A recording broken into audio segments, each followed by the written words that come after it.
You ask Tiger to calculate. This deals with finding the midpoint between 2 points. The midpoint between the 2 points is 45.5, negative 38.5. Let's solve it step by step.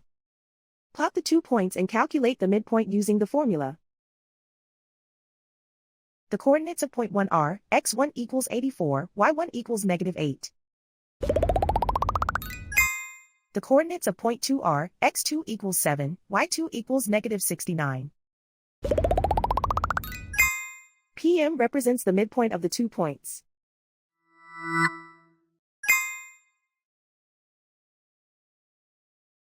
Use the x values in the midpoint formula to find the midpoints x.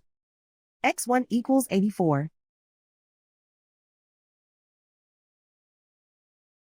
x2 equals 7.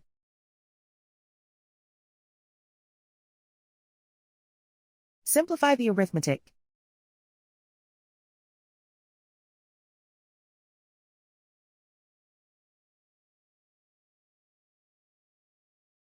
Use the y values in the midpoint formula to find the midpoints y. y1 equals negative 8.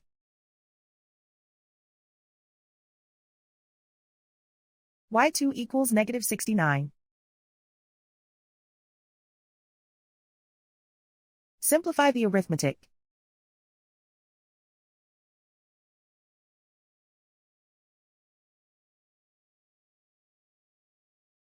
And so, the midpoint is 45.5, negative 38.5.